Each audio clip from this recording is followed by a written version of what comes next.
የሚገርመው አንዳንዶች እዚሁ ሀገር ውስጥ እንኳን ሆነው ቢናገሩ ትንሽም ቢሆን እንዲያኮራ ነበር አይደል? መደበቂያና ጎረኖ አዘጋጅተው የሚገርም እኮ ነው። ለምን ማንህ የሚለው እኮ የለም።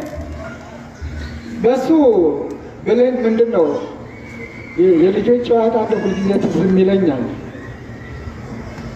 ልጆች ህፃናቱ ምግብ ሲቀር አንተ ዝበል ይላል፣ እኔ ደግሞ አኛኛኝ እላለሁ። ምን ማለት ነው? የትኛው ነው እየበላ ያለ? አቤት አኛኝ የሚለው እየበላ ነው አይደል? የሚለው ደግሞ በቃ አቀለጣፎ የሚጨመር እንጀራ ከሌለ አልቆለታል ማለት ነው። አቀለጣፎ ይሉ። ስለዚህ በየጉሬው ተደብቀው አንዳንዶቹ ፖለቲካውና ክርስትናው ተሳክሮባቸው እኛ ሂደን እንድንሞትላቸው፣ እኛ ሂደን እንድንናገር፣ እኛ በየአደባባዩ እንድንሆን ብዙ ይሉናል። ኑና አብረን እንሂድ። ወንድ እኔ ፊት ለፊት እመራለሁ። የትኛውም ቦታ ወንድ ይሆን የትኛውም ቦታ ያለው ወሬውን ተወውና ና፣ በአሻጋሪ መወንጨፍን ተወውና ና።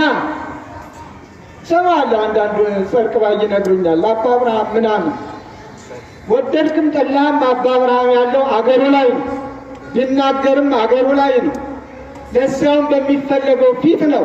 እንዳንተ ተደብቄ አላወራም፣ ተሸሽጌም አላወራም፣ ደግሞም አልሸሽም። ብቅ እያለ አንዳንድ ጊዜ እንዲህ ይላል ብቅ እያልኩ እላለሁ ነገም ዛሬም። ስለ አንተም ንገረኝ ካልክ እነግርሃለሁ። ስለማይጠቅም ነው። ክርስትና እሰጥ አገባ ስላልሆነ ክርስትና ከባት ያበሳነትን እንጂ የወንድምን ኃጢአት ማውረዱ መዘልዘሉ ጥላቻ ስለማይመክረን።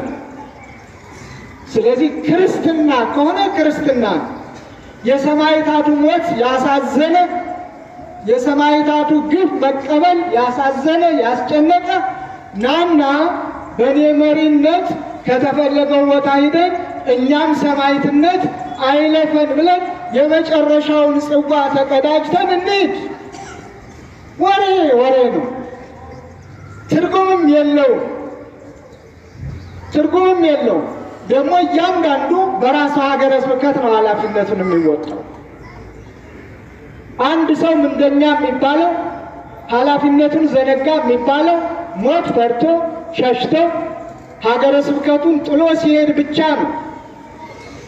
ወደ አንተ ወዳለህበት ብመጣ ኑሮ ባልከኝ ደስ ይለኛል፣ ሳልሄድ ልሄድ ነው ይላል፣ ሊመጣ ነው ይላል። ዝም ብሎ ወሬው ሁሉ ግራ የገባው። እኔስ እድሉ ቢቀናኝ እንደነ ቅዱስ ጊዮርጊስ እንደ ሁለቱ እንደ እህቴ በአንድ ቀን ሂዳ በተመስጦ ዝማሬ መላእክትን ሰምታ የመነኮሳቱን የመነኮሳያቱን ድምፅ ሰምታ ያንን ተርጉማ አስተርጉማ አመስጥሮ የነገራትን ሰምታ ከሞቀው ቤቷ ይቅርብኝ ብላ ከገዢው አባቷ ይቅርብኝ ብላ ሞትን መርጣ እንደ ሞተችው ባደረገል እውነታው እና ይህንን መናገር ፈልጌ አይደለም።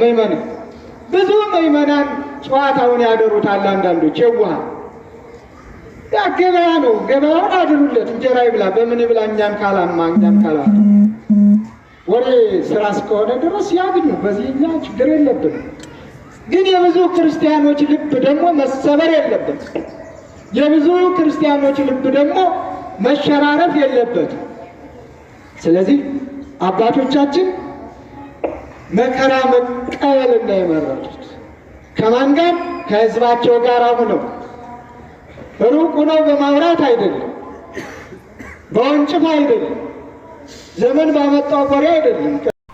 ብፁዕ አቡነ አብርሃም እንግዲህ እንደሰማችሁት ጠንከር ያለ መልእክት አስተላልፏል። እንግዲህ ብዙ ጊዜ አባታችን ኦርቶዶክሳዊ ጥቃት በደል በሚፈጸምበት ጊዜ ፊት ወጥተው በቀዳሚነት የሚናገሩ የሚገስጹ፣ መንግስትን ማስጠንቀቂያ የሚሰጡ፣ የበደሉ በኦርቶዶክሳውያን ላይ የዘበቱ ያሾፉ የቀለሉትን ፕሮቴስታንት ሙስሊሞች ረፉ ተብሎ የሚያስጠነቅቁ መልእክት የሚያስተላልፉ አባታችን ናቸው። ነገር ግን ይህ ነገር አልተወደደላቸውም። ዝም ብለዋል ይሏቸዋል። ዝም ሲሉም ዝም ብለዋል። ሐሳብ አይሰሙን ምንድነው ዝምታ በዙ ይሏቸዋል። ሲናገሩ ደግሞ ዝም ብሎ መናገር ብቻ ሆነ እያሉ የሚተቿቸውን ምላሽ ሰጥቷል ማለት ነው። በተለይ ደግሞ ቲክታከር እና ዩቲዩበሮችን እነ ጸጋዬ ክፍሉ፣ እነ ዘመድኩን በቀለ፣ እነ ቴዲ ዘሩፋኤል እና አማኑኤል የሄዱበትን ርቀት በአርሲ ጉዳይ የሄዱበትን ወንድ ከሆናችሁ ኑና አብረን እኔ ልምራችሁ አብረን እንዋደቅ፣ ስለ ቅድስት ክርስቲያናችን እኔ አንገቴን ለመስጠት ዛሬም ዝግጁ ነኝ እንጂ ባሏለበት ስሜን አታጥፉ፣ አትተቹ፣ ሲበዛም ነገር ሁሉ ደስ አይልም በሚል መልእክት አስተላልፈዋል ማለት ነው። እንግዲህ ለዚህ ነው ሊቀ መዘምራን ቴዎድሮስ ዮሴፍ አባቶቻችን እናክብር ያለው። አባቶቻችን እንዲህ አይነት ምሬት ውስጥ እንዳይገቡ መጠንቀቅ ያስፈልጋል ማለት ነው። ነገር ግን በአርሲ ጉዳይ አሁንም ለውጥ ያመጣ እንቅስቃሴ እያደረጉ ነው። እነ ዘመድኩን በቀለ፣ እነ ጸጋዬ ክፍሉ ዩቲዩበር፣ ቴዲ ዘሩፋኤል በቲክታክ ላይ የምናውቀው፣ እነ አማኑኤል፣ ሌሎችም ወንድሞቻችን እነ ዲያቆን በርካታ ስራ እየሰሩ ነው። ምን አይነት ለውጥ መጣ? እነ ዴይሊ ሁሉ እንዲዘግቡት አድርገዋል ማለት ነው። እስኪ ዘመድኩን ስለዚህ ጉዳይ የሚለን ነገር አለ። ለዚህ ነው ሰሞኑን አይታችኋል ኦርቶዶክሳውያን በአሩሲ እየተገደሉ ሁለት አጀንዳ ነው የመጣው። ኦርቶዶክሳውያን በአሩሲ እየተገደሉ ነው፣ እየተጨፈጨፉ ነው። የሆኑ ግሩፖች ተነሱ። የሆኑ ግሩፖች እነ ፋሲካው የሚባል ልጅ፣ እነ ቴዶ የሚባሉ ልጅ፣ እነ ዛማኑኤል የሚባሉ ልጆች እነሱ ተነሱ። በቃ ዓለም እንዲያውቀው እናደርጋለን። ዓለም ቢያውቅም የሚያመጣው ነገር የለም። ግን ዓለም ማወቅ ደግሞ በዲፕሎማሲው መልክ የኦሮሞማው መንግስት የሚጎዳው ጉዳት አለ። ስለዚህ በቃ ያንን እንቃርገው ያዙ፣ እንቃርገው። በትዊተር ዘመቻ ተጀመረ። የለም አሁን ትዊተር ላይ ገብተን ዘመቻ እናድርገው የለም፣ አያረግም። ትዊተር በእጁ አለ ግን አይጠቀምም። ዳተኛ ትውልድ ተፈጥሯል። እነዚህ ወጣቶች ግን የፈለገ ይሁን እንሂድ ብለው ሄዱ። እነ እፎይ የሚባሉ የተሰደዱ ልጆች፣ ፓስተር ቢኒያም የሚባል ትላንት የመጣ ልጅ፣ የፓስተር ቢኒያም የነበረው ማለት ታውቁታላችሁ። ቢኒያም ሽታይ ተመልከቷቸው። እነ ጸጋዬ ክፍሌ የሚባል ዩቲዩብ ላይ የሚሰራ ልጅ ተሰብስበው በቃ ያንን ለዓለም ሕዝብ ማሳወቅ ጀመሩ። ለውጥ ተገኝቷል። አዎ ተገኝቷል።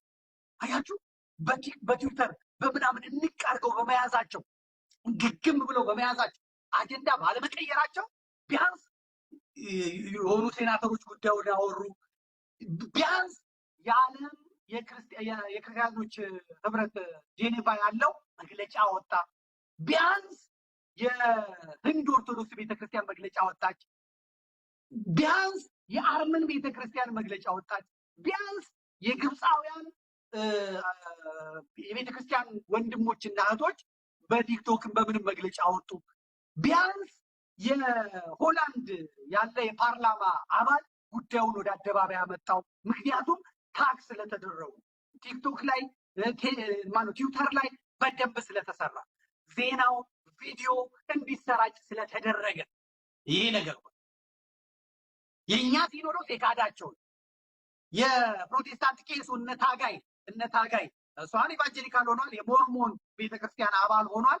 ሞርሞኖች አሜሪካኖቹ በአሜሪካ ቤተክርስቲያን ገዝተውለታል፣ መጽሐፉን ያሳትሙለታል። በሃይማኖቶች ጉባኤ ስም ቴስታ ሆኗል። የኢትዮጵያን ቤተክርስቲያን ለመጨፍለቅ ከአብይ አህመድ ጋር ተመርጦ የመጣ ወንድማችን መጨረሻ ላይ ሆዱ የጣለው ለእንጀራ ሲል ቅድስት ሃይማኖቱን ሰው ያደረገችውን የተሸበሸበ ፊቱን እንዲወጠር ያደረገችውን የተመለጠ ጸጉሩን ከብብቱ ከብሽሽቱ አውጥታ ጸጉር ያወጣችለትን እንደ ሰው እንዲቆጠር እንዲታይ ያደረገችውን ሰው የሚክድ ሰው መጣ። አልሞተር ፋኖ ነው የገደለው የሚል እነዚህ ልጆች ወጥረው ያዙ። እነዚህ ልጆች የረዳቸዋል የለም፣ የተከተላቸዋል የለም፣ ግን ወጥረው ያዙ። ይሄ ነው ከኦርቶዶክስ የሚያስፈልገው። አንድ ነገር ማድማት፣ አጀንዳ ሲመጣ ዞር አለ ማለት፣ አጀንዳ ሲወርወር ዞር አለ ማለት፣ ገትሮ መያዝ። የሚያግዛቸዋል የለም። ጠላቱ ኦርቶዶክስ ነው። ለኦርቶዶክሳውያን ጠላቱ ኦርቶዶክስ ነው። ተሰርቶበታል፣ ተውሎበታል። ኦርቶዶክሳዊው ራሱ ፈተና ነው። የሚስበው ስሜት ይታወቃል፣ የሚገለብጠው ስሜት ይታወቃል። አጀንዳ የሚፈልገው ሌላ ነው። እነዚህ ግን በተለይ ፋሲካው የሚባለው ልጅ እኔ ከዚህ በፊት ማላውቀው አየዋለሁ፣ እከታተለዋለሁ። በየሰዓቱ እየገባ ኦርቶዶክሳውያን አጀንዳችንን አንቀይር፣ እዚህ ላይ እናደርግ። ቢያንስ ዓለም ኦርቶዶክሳውያን እየተገደሉ ነው። የኢትዮጵያ መንግስት የካደውን የኢትዮጵያ መንግስት አልፈልግም ያለውን አገዛዙ አልገደልኩም በቃ ቢሞቱ ቆሻሾች ናቸው የሞቱት ብሎ ያለውን ዓለም እንዲያውቀው አደረገ። ትኩረት እንዲሰጥበት አደረጉ ማለት ነው። እነዚህ ሊታገዙ ይገባል። እነዚህ ልጆች ከጎናቸው ሊቆም ይገባል። እኔ የተቸገርኩት ይሄን ነበር። አሁን የሚያግዙኝ ሰዎች መጥተዋል። በጣም ነው ደስ ያለኝ። ቴዲ የሚባለው ደውሎ አውርቶኛል። ይሄ ሰው እኮ በፊት አጀንዳ ተሸካሚ ሆኖ መከራ ያየ ነበረ ነው። ከነ ያሬድ ያያ ጋር ሆኖ የስርዓቱን አጀንዳ ተሸክሞ እዚህ ሲሉት ግር እዛ ሲሉት ግር በየደቂቃው ቲክቶክ ላይ እየወጣ ብሎ አጀንዳ የሚያስቀይስ ሳያውቀው እንትን የሚል ሰው የነበረ ሰው። ወንድማችን ዘመድኩን እንግዲህ የሚታወቅበት አንዱ ትልቅ ብቃት ብዬ የማምነው ነው በግሌ የያዘውን ነገር ሳያደማ ጫፍ ዳር ሳያዝዝ አይመለስም ማለት ነው። ስለዚህ አሁንም አጀንዳ እየበዛ ነው። የተለያየ መልኩ አጀንዳ የተሰጠ የአርሲ ኦርቶዶክሳውያን ግፍና ሰቆቃ ፍትህ እንዳይጠየቅበት ድምጻቸው እንዳይጮህ የተደረገ ነገር ግን ይህንን ስራ በትጋት እየሰሩ ያሉ ወንድሞቻችን ዘመድኩን በቀለ እንደሰማችሁት የገለጻቸው በስም የዘረዘራቸው ማለት ነው። እነዚህ የሰሩት ስራ ቀላል አይደለም። ከፍተኛ ለውጥም እያመጣ ነው። እነ ዴይሊ እንግዲህ በቲክታክ በዓለም ላይ በጣም ተጽዕኖ ፈጣሪ የሆነ ብዙ በሚሊዮን የሚከተል ተከታይ ያለው ዴይሊ ሁሉ በፔጃቸው ዘግቦታል። ስለ አርሲ ኦርቶዶክሳውያን ፍትህ ጠይቀዋል ማለት ነው። ይሄ ትልቅ ለውጥ ማምጣት የቻለ ነው። እንዲሁም ደግሞ በሀገር ውስጥም ድምጻቸውን እያሰሙ እንዲሆን ሌሎችም ድምጻቸውን እንዲያሰሙ የሚያነቃቃ ሆኗል ማለት ነው። በተለያየ መንገድ የህንድ ቤተክርስቲያን፣ የግብጽ ቤተክርስቲያን ስለ ኢትዮጵያ ኦርቶዶክስ ተዋሕዶ ቤተክርስቲያን አማኞች ግድያ ድምጿን ማሰማት ትችላለች ማለት ነው። ይሄ ትልቅ ነገር ነው። እስኪ ደግሞ ይህን ቪዲዮ እናየው። What is happening to Ethiopian Orthodox Tewahedo Christians in Arsi cannot stay silent any longer. Please don't scroll. This may be the only voice they have right now. Today, countless Ethiopian Orthodox Tewahedo Christians in Arsi are facing severe intimidation, targeted attacks, and coordinated violence, yet very few voices are speaking up. Communities are being displaced, innocent lives are being shattered, and fear is spreading every day. This is not politics, this is humanity.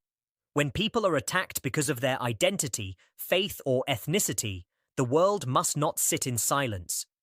We call on world governments, UN Human Rights Commission, AU leaders, human rights lawyers, global media, BBC, Al Jazeera, CNN, Dylan.page, Human Right, please act now. Share, repost, tag everyone. Awareness saves lives. በዓለም ላይ ቲክቶክ ላይ ከፍተኛ በሚሊዮን የሚቆጠር ተከታይ ያለው ይህ ወንድማችን ዴይሊ ሚል እንግዲህ በፔጁ የአርሲን ጉዳይ ዘግቦታል ማለት። ይሄ እንግዲህ የነዘመድኩን የነጸጋይ ክፍሉ የነቴዲ ዘሩፋኤል የዘአማኑኤል የሌሎችም ዲያቆናት ወንድሞቻችን ያደረጉት ያላልሰለሰ ጥረት ማለት ነው። ስለ ድምጻችን ስለ ኦርቶዶክሳውያን ስለ አርሲ ግድያ ድምጻቸውን በከፍተኛ ሁኔታ ስላሰሙት ይህ እንግዲህ ዴይሊ የተባለ ግለሰብ በቲክቶክ ላይ ተጽዕኖ ፈጣሪ ሆነ ነው በዓለም ላይ እንዲህ ብሎ እንዲዘግብ ጫና ፈጥሮበታል ማለት ነው። ይህ በጣም እጅግ ድንቅ ነገር ነው። በደሴ ምንድነው የተከሰተው? በደሴ ስለ አርሲ ጉዳይ ሆኗል። እስኪ እንየው። ዛሬ በደሴ ከተማ በርዕሰ አድባራት ደብረ መድኃኒት መድኃኔዓለም ቤተክርስቲያን በአርሲና አካባቢው ላይ በማተባቸው ምክንያት በግፍ ለሚታረዱ ኦርቶዶክሳውያን መታሰቢያ የሚሆን የጧፍ ማብራትና እንዲሁም ደግሞ የጸሎተ ፍትሐት መርሃ ግብር ተካሂዷል ማለት ነው። እንግዲህ ሁላችንም በአርሲና አካባቢው ላይ በግፍ ለሚታረዱ ኦርቶዶክሳውያን ድምጽ እንሁን እያልን መልእክታችን እናስተላልፋለን። ይሄ ቪዲዮ ለብዙዎች እንዲደርስ ሼር፣ ኮፒ ሊንክና ሪፖስት ማድረጋችሁን እንዳትረሱ። ኮመንት ላይ የገባችሁ ፍትህ ለአርሲ ኦርቶዶክሳውያን ባለማተቦች እያላችሁ ኮመንት ላይ እንድትጽፉልኝ በእግዚአብሔር ስም ጠይቃችኋለሁ። አሁንም ድምጽ እንድንሆናቸው በድጋሚ ይሄን ቪዲዮ ሼር፣ ኮፒ ሊንክ ማድረጋችሁ እንዳትረሱ። ኦሮሚያ ምድር ላይ ኦርቶዶክስ መኖር አልቻለም። ተሰደዱ ክርስቲያኖች። ለምን? ይቺ ቤተክርስቲያን በደሏ ምንድነው? ይሉናል፣ ዝም አለ። ያቃጥሉናል፣ ዝም አለ። ይፈጁናል፣ ዝም አለ። ያፈናቅሉናል፣ ዝም አለ። ዝም አለ። በጅምላ ቤተክርስቲያን ያቃጥላል፣ ዝም አለ። የተቃጠልንኛ የሞትንኛ እንዴ አልበዛም በደሉ?